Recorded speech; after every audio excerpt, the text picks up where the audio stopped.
Hello everyone, and welcome back to my lair, where tonight I have something very, very exciting. Something that I pre-ordered quite a while ago, earlier this year, and that has finally arrived today.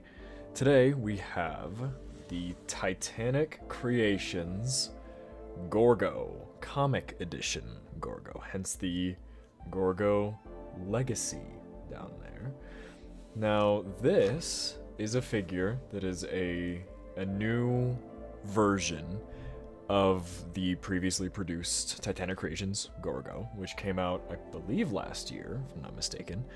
I missed out on the initial run on the first version of the figure, and I sorely regretted it. I got the plushie, as you might have seen in my top Toys of 2023 list, but I missed the figure, and I really, really grew to regret that. So, when this was announced, I decided very quickly that I would not make the same mistake twice. So here we are. So, as you can see here, this lovely artwork here shows GORGO herself fighting, I believe it's the Kraken. Sorry, Godzilla. And we got a little blurb here on the side. The legacy of GORGO grows this year with this amazing special edition GORGO comic book variant.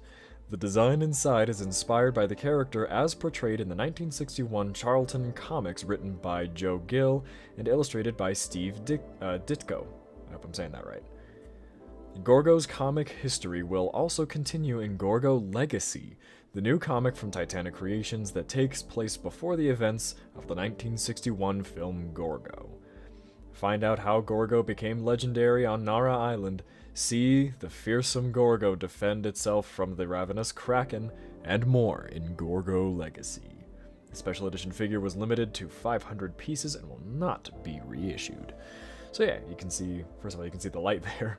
You can see the special comic that has been released to coincide with this, which is very, very, very cool. I've heard great things about the first version of this figure, and I've intentionally not looked at any photos or videos of people who have it in hand so that I could get a fresh experience of it and an authentic experience of it.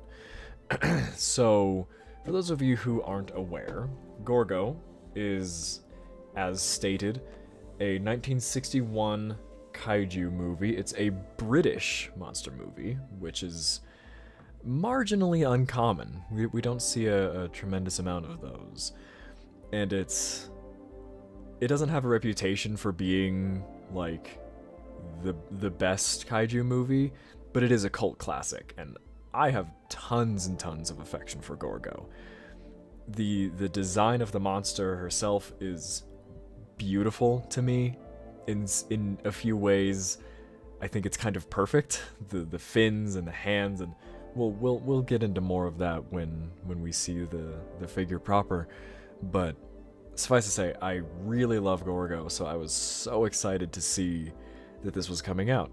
And Titanic Creations also managed to secure the license to produce a Yongari figure and a Pulgasari figure, both of which I might end up pre-ordering depending on how this goes. I do have their regular Titanicus figure, I believe it's soft vinyl. Actually, no, I don't think it is soft vinyl. I think it's like a PVC. It's a slightly stiffer material, but I do have that, and I like that figure. But I'm interested to see this because it's a pretty different type of figure from the one that I have. I don't have any of the others, although I do like the other monsters. I haven't gotten their figures yet, but who knows? Maybe I'll end up doing that as a result of this. So, without further ado, let's get into this lovely, really, really pretty box here. I love the artwork. I love the very traditional comic style. It's really, really gorgeous. I love the gorgeous. Anyway, I really like the glow on the eyes and everything. So this is probably a box worth keeping, to be honest. But maybe not. So let's go ahead and get in here. There's no tape on it, which makes me think you can probably put her back in here for storage or relocation purposes. I'm actually going to move this out of frame so that I'm not... so that you don't have to watch me unpack this. Alright, and here is the star of our show. Here is GORGO herself in the flesh. I went ahead and unpacked it off screen just because it was this big plastic clamshell and it would have been really loud and irritating to listen to and not very pleasant, so I decided to spare you that.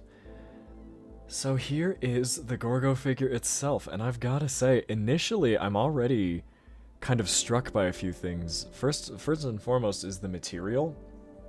It's a much, like, denser plastic than I expected. I don't know exactly what material I was expecting it to be constructed from, but it's a very responsive, very hefty plastic. It feels good. It's also immediately striking me how much more articulated this is than like I said, I haven't done a tremendous amount of research because I wanted to have a fresh set of eyes on this. But basically the entire tail, as you can see, is on these little ball joints, except for this little, the very, very end of the tail. You can see about where the joint stops. But all of that is very, very impressive. So you can get, it doesn't have a super long tail, but you can get some really, really nice organic poses out of that. I bet it would be great for stop motion too. Doing like a very fluid motions. You can hear it creaking a little bit. Here, hang on. I don't know how well that's picking up on the microphone, but you can hear it creaking a little bit, which I think is due to the softer plastic it's made out of. This Super 7 Ultimates, the Ultimates Godzillas that I have do the same thing.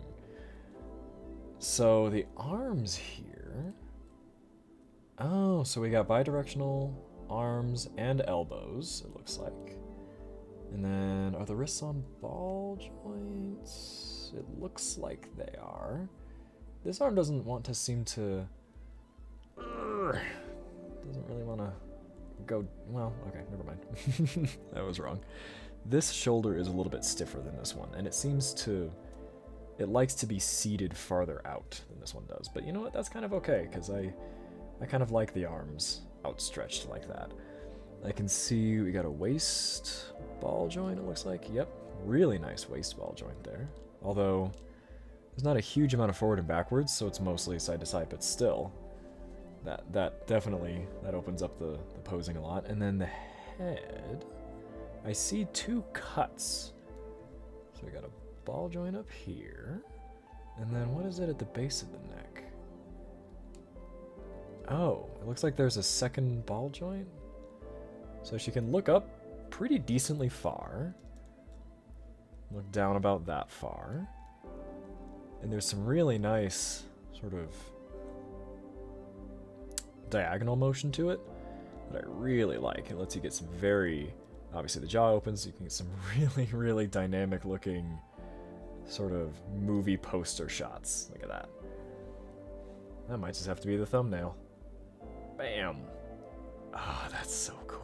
That's gorgeous. And then the legs here. What do we got? Ball joint. And then hinge at the knee. Yeah, it looks like it's... Well, it's a bidirectional knee, but there's not... Doesn't look like there's a huge range of motion in the knee, unless... Oh, okay, I was wrong. There's some more motion. I'm trying to be a little bit gentle with the joints, just because I don't want to manhandle it too much. And then the ankles, we got, I think, ball joints at the ankles. Yeah, they look like ball joints, which this one is a little loose, unless it's not seated properly. Oh, interesting. So you can see there's a hinge there. So okay, I'll have to fix that myself. Unless, oh no, Never mind. Okay. The ankles are fine. They're just... It looks like some of these joints shift around a little bit, so you might have to finagle it just a little to get them all to align properly. But once you do, you get this really nice stance here.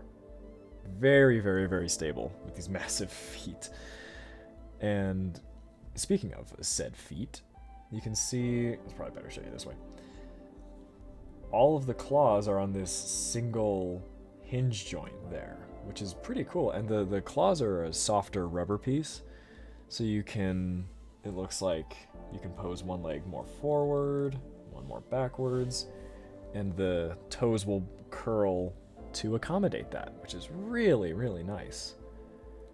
I gotta say, I'm pretty impressed with this so far. It seems like not all the pieces are made out of the same, like some pieces are slightly softer than others, some pieces are slightly more malleable than others, but the only pieces that concern me to any degree are these toes.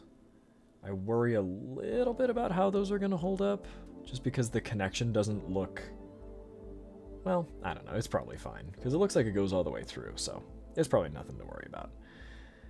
Talking about the colors on this, so it's visibly different from the initial run of Gorgos. The green is it's a much lighter, more sort of forest green, as opposed to the darker, the darker, more sort of phthalo color that the original one was, which is more movie accurate, but I definitely don't mind that this one's more vivid looking. And the other big difference is, excuse me, the other big difference is in the face and in the eyes in particular, because the eyes on the original version were, they were much darker than this. It didn't have the like whites with the piercing red iris. But again, I don't mind that. Admittedly, I do think I prefer the eyes on the original, but I think these pop a little bit more. So from afar, oh, I bumped the camera. I apologize. From afar, it might look a little bit better on the shelf because her eyes are a bit more apparent on this version. And yeah, this is a really amazing likeness of the suit from the movie. Even the mouth, like the teeth there. The teeth are individually picked out, and it does a really great job of replicating the big, like, almost like agricultural machinery look of the mouth, which is an odd way to describe it, but it just reminds me of like a big harvesting machine, which is kind of a neat look for a kaiju. And speaking of neat looks, I mentioned before how much I love the design of Gorgo, and yeah, in a lot of ways, Gorgo kind of feels like a perfect kaiju for, you know, classics monster from the deep sort of purposes, because it's got kind of all my favorite design flourishes of those types of monsters, with the big fins, and I love the massive hands, huge clawed hands, big stompy feet, and the really rugose skin texture. It's just really appealing to me. I really do love this monster. It almost looks like it could also move quadrupedally. I don't think you can pose this figure quadrupedally. I mean, maybe.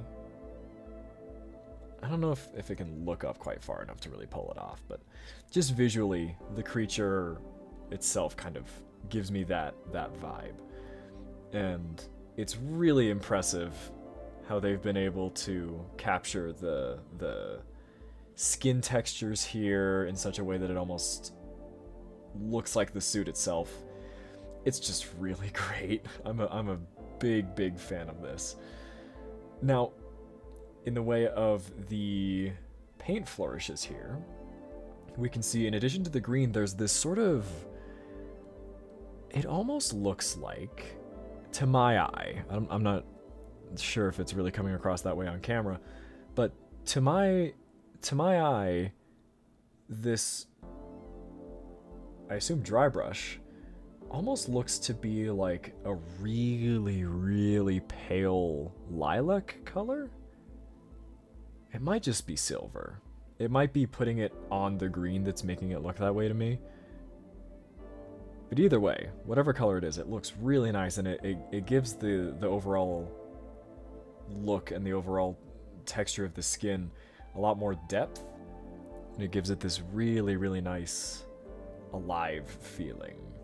Like she just got done battering a battalion of planes and tanks and other such military vehicles. It's really great. I love this. Now, in the way of accessories, we do actually have something that I didn't realize this version came with. So the original run of GORGO's came with a bunch of stuff. Came with a bunch of planes, a bunch of environmental things, the submarine sphere from the movie, and a baby GORGO, or rather, or whatever you want to call it, the baby from the movie. I've seen this one is called Orga or Agra. Is Agra the one from the Dark Crystal? Because Orga is also the Godzilla monster. It's one or the other. The mother, the big one, is called that. Technically, GORGO is this little fella. The little baby version that is captured early in the movie and naturally put on exhibition as a marvel and a discovery and all of that.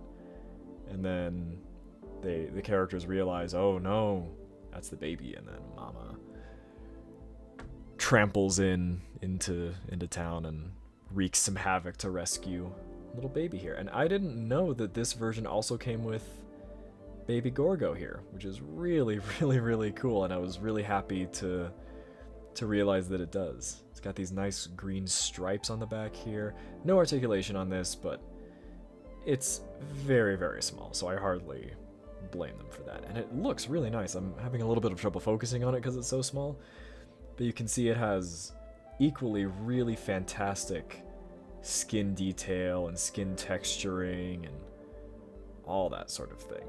It's really, really great looking. And they even adjusted this one to fit in with the comic style, so it's got the brighter green, the new eyes, which is really great. I think, yeah, that scale looks about right to me. It might not be exact, but it looks about right. I think that'll look really, really great on the shelf, and you could do some really cute diorama scenes, mama and baby scenes. Oh, there's stuff on the feet too. What is that? Oh, that's cool. So it says GORGO there. Well, it's a little tough to see, but it says GORGO on that one, and something else. There's like a logo down there.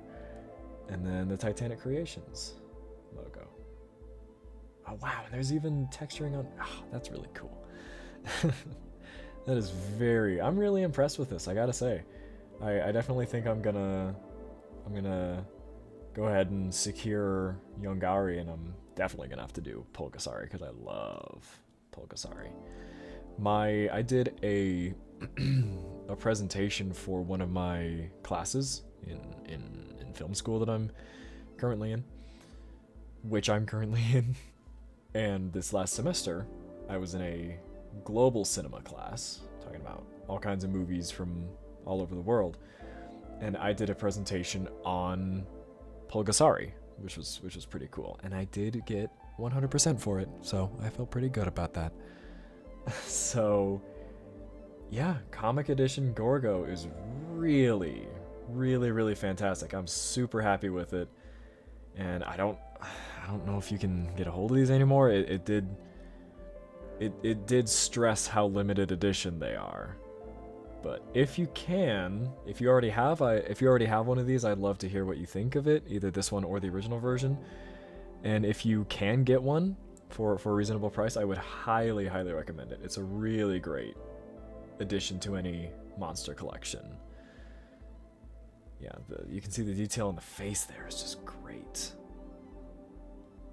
Especially from head on, because normally in profile, like you can get the profile pretty well, But even head on, it looks really fantastic, which is just super, super impressive.